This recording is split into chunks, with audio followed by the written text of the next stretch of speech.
Hey, what's up, everybody? It's James here. I want to talk about my overall career and how I handled jobs in the workforce as a person with autism and ADHD. Well, when I was younger, due to my special interests and talents I developed at an early age, I always thought I was going to grow up successful and make a lot of money when I was a kid. Well, now that I'm in my late 30s, looking back at my career path so far, I can say one thing right off the bat. My career path isn't what I was expecting it to be. While I learned a lot from the jobs that I have had, and I'm really excited to talk about it. So let's get started.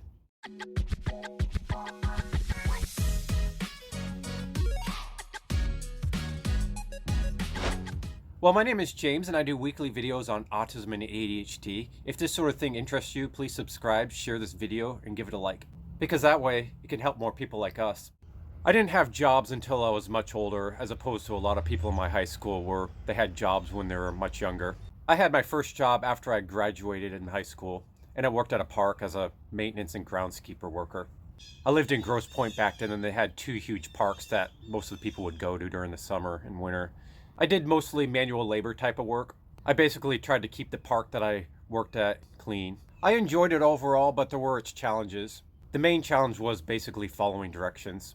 As an autistic person, I always struggle with following directions. For example, if someone tells me to do something and they give me a list of instructions of what to do, the objectives, I always have trouble inferring on what they're trying to say, trouble reading in between the lines. A lot of times when people tell me to do something, they don't always explain things that clearly. It's generally clear enough for most people to understand what they're talking about, but I generally need a little bit more information in order to understand what the person is trying to tell me. And this always caused problems when I worked specifically at this job. My supervisors that worked there would often get frustrated with me when they would tell me to do things, because I would often end up doing the wrong thing. But luckily this was a type of job where people didn't fire people as easily, so they gave me a chance. Another thing that was fairly hard about this job was the amount of physical labor that we did in this job. It's not the physical labor that's so much of a problem, it's my high sensitivity to stimulus. We had to do a lot of heavy lifting, a lot of lawn mowing, and moving things around. And sometimes that was hard with my sensitivities because we would often do that during the heat in the summer, which would make it hard because I would get really hot and sweaty.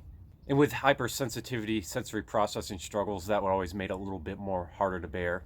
And during the winter, we often worked in the snow and shoveled snow and did more heavy labor work when it was cold. And that was hard too, but I managed to handle it. One main factor that made this job doable in spite of the manual labor type work was I didn't work full time, I only worked part time, so I'd often have time to rest, so it made it more manageable. I think if I worked full time, I would have had a much harder time handling that job.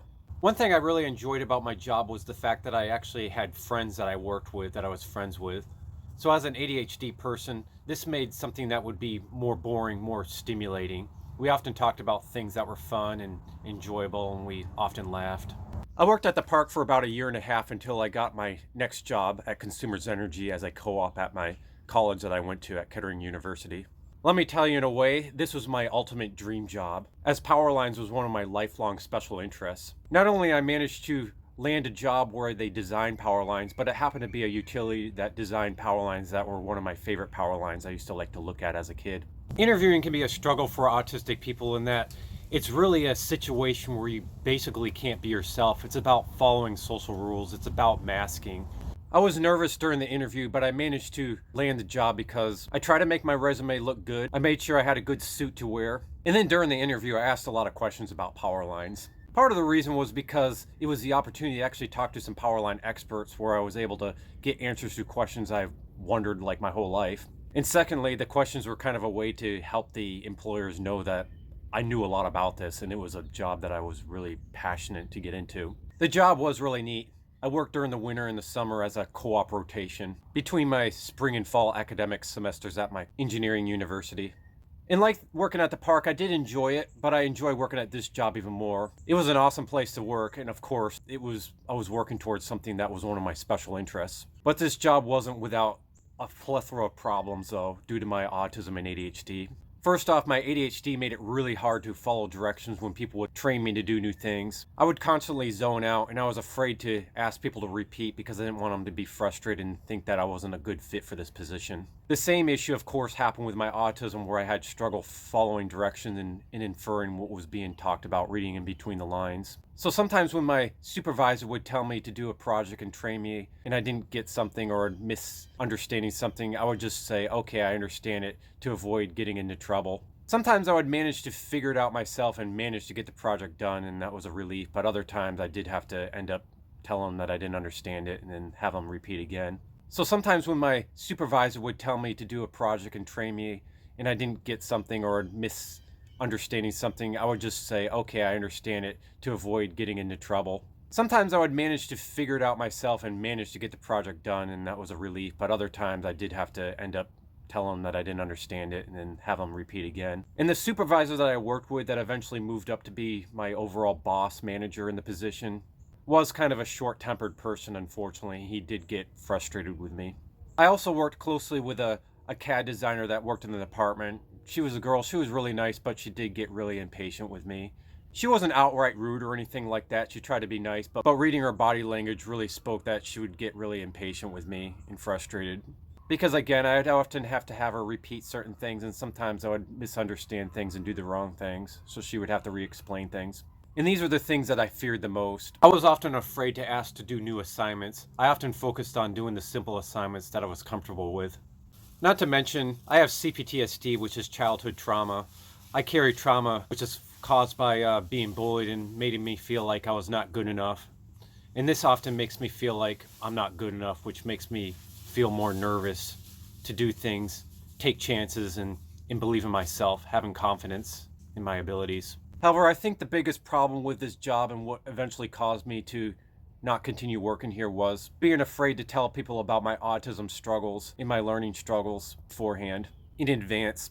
During my second rotation, I finally just told them everything, what my struggles were, because at that point, things were looking bad anyways. And they were actually really understanding and really helpful about it. They were empathetic about it. And they try to assist me in ways to help me understand things better, like try to organize my projects and color code things. But at that point, I was already halfway through my second co-op semester, and they eventually let me go at the end of the semester. They told me I wasn't a good fit. At that point, I felt a little discouraged, and I decided to drop out of Kettering University, drop out of engineering for good, because I was already struggling in school and barely keeping up. However, when I look back now, still being interested in power lines, I felt like if the job accommodated me a little differently, I probably would have done really well. The problem is, a lot of jobs and careers are still really not sure how to accommodate autistic people. Because like a lot of things in society, my job was built more for the framework of an NT mind instead of a neurodiverse mind. After that job, I moved from Michigan to South Carolina. I moved to South Carolina because my dad decided to move there because he had a new job opportunity. He's an engineer and he worked at Delphi. However, Delphi wasn't doing too great back in 2007. And from that point forward, I had a lot of other jobs, but they were all mostly minimum wage jobs. I worked as a bellman for a couple of years at some hotels, and I really enjoyed that a lot. It was much easier and it didn't require as much direction following and understanding directions. Everything was straightforward, and there was a lot of downtime, which made the job really enjoyable and less overwhelming. Another factor I find with my autism, which can make it hard for me to keep a job sometimes, is my decision-making abilities. Sometimes I have to really think through before making decisions. This stems from executive functioning often caused by ADHD, but in this situation, I think autism also played a part into it. One time a guest was drunk, a girl got drunk in the van and started dancing, and I wasn't sure how to calm her down, so I decided to just let her have fun. But the other guests in the van weren't happy about it, and so they gave me a bad review, and I ended up getting terminated. The thing was, when I got home that night, I immediately realized what I should have done to handle the situation more appropriately. But with my slow processing speed, I didn't immediately think that sooner. But I learned from that mistake, and now I'm a way better bellman.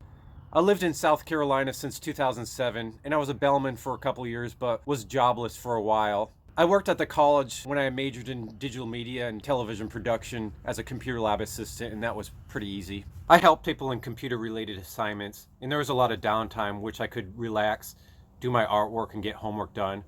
However, I barely made any money. I had a few temporary internships working as a videographer. I worked at the Coliseum as a videographer and shot hockey games as a high-speed videographer, and I did excellent at that job. The work required a lot of skill. I had to follow hockey players, which were really fast. However, the work was straightforward, which reduced chances of misunderstanding instructions. I think if I could have kept that job and actually got paid, I would have done well. However, it was a temporary position and I was unable to find other jobs in the same field because it was just hard for me to network.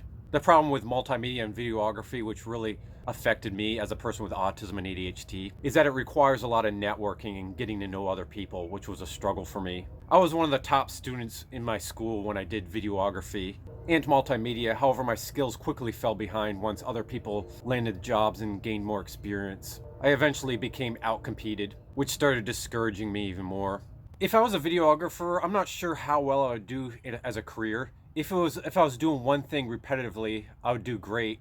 But I think there's a lot of transitions. There's a lot of gigs where it requires having to figure out a new gig, applying again, networking with new people, and I think that's where I would have had trouble.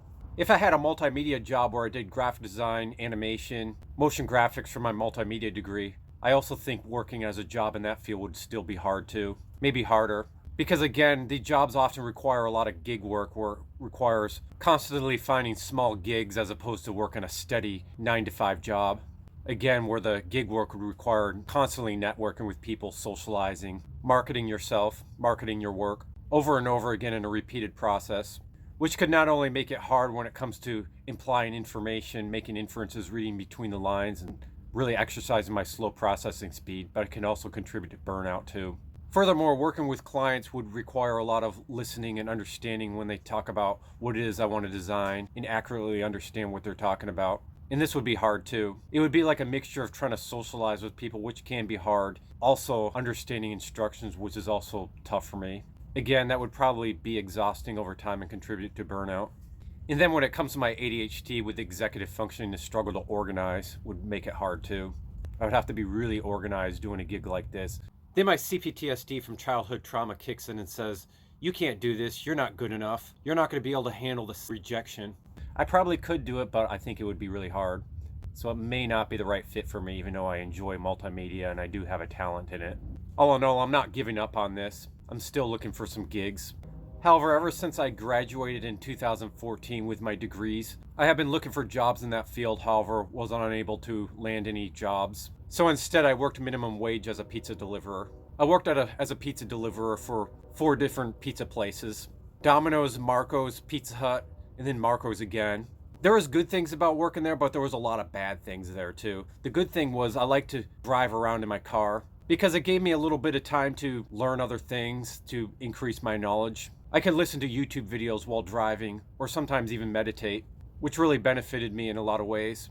Now, when I say I meditate, I'm not saying I close my eyes and go om while I'm driving. I just simply quiet my mind a little bit while I'm driving, and that can really help with your mental processing. Because I learned that meditating, even just simply quieting your mind while doing other things, can really help you mentally. I also learned a lot of new skills while listening to YouTube videos, but the downside was I felt really burned out doing these jobs. You would think being a pizza deliverer wouldn't be exhausting because you're just simply driving around, but no, that is far from the truth. Trying to find addresses and getting in and out of the car and walking into sketchy areas, sometimes when it's dark, and holding pizzas is really exhausting actually. Plus you do a lot of physical work when you're in the store, such as washing dishes and keeping the store clean. Another thing that made it hard was not knowing when I was going to leave. Let's say I was scheduled at 11 p.m. This often meant that I wasn't always going to be able to get off at 11 p.m., but sometimes I would get off at 1, depending on how busy it was. I find it's hard for autistic people to do things if they're not sure when the end time frame is. I did really well at that job with the exception of the first couple of weeks when it came to following directions and doing what I'm supposed to do in the job. I would, however, forget a pizza and drink from time to time due to my executive functioning struggles. But most of the people in that job were pretty lenient and understanding, and I did do well in that job overall. But it was the burnout that was a problem. This made me dread work. My days off were literally just recovery time. This impacted my ability to get things done and contribute to my household responsibilities. Whenever I'd work more than 3 days in a row, I would get really overwhelmed. Whenever I'd really need to change the schedule or request a day off, I would get really nervous to talk to my boss.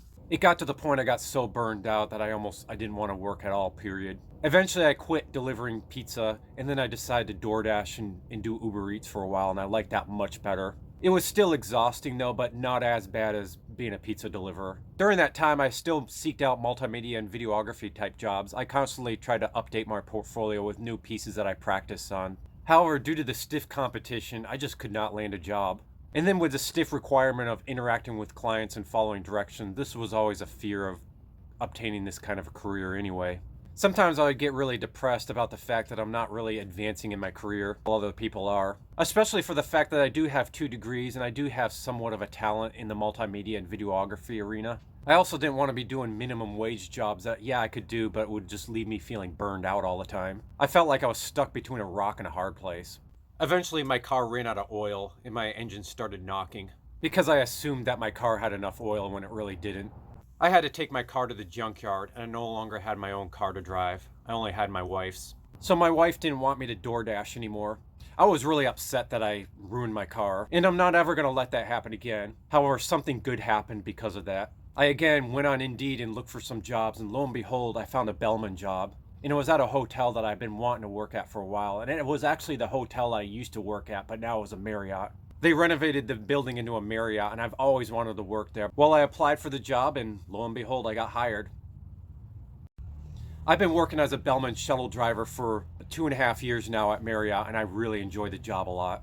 I don't make a lot of money in this job. However, it doesn't require a lot of following directions, so I know exactly what I need to do and do it well. And this job has downtime, which makes it easier for me to not get overwhelmed and burned out like other jobs. So, overall, I've been a much happier person since I've worked at this job. I feel more at peace, more creative, and have more energy, which is fantastic. So at this point, I feel like, yes, I could be working at a multimedia job where I could be making more money utilizing more of a skill that I've learned in college. However, there's a chance I may not do as well in that job due to executive functioning struggles, paying attention, following directions, and the possibility that I could be burned out more and just not be happier overall, even though I'd be making more money. So I think this job has been more ideal for me since I'm happier. So I've been really happy since I've been working here. It's been like, life has been like heaven. I will continue to look for videography and multimedia type jobs. However, I feel like if I worked here at the Marriott as a bellman for the rest of my life, I would be perfectly happy. So I think sometimes that's what just needs to happen. So this is kind of a summary of my career path as a person with autism and ADHD and how I dealt with it and what I've learned from it. I hope this maybe sheds some light. Maybe find this video helpful. If so, let me know. Do you have autism and ADHD, and is there anything you want to share in terms of jobs that you've had or currently have that you want to share? Please let us know in the comments. Well, thanks for watching and have a good day.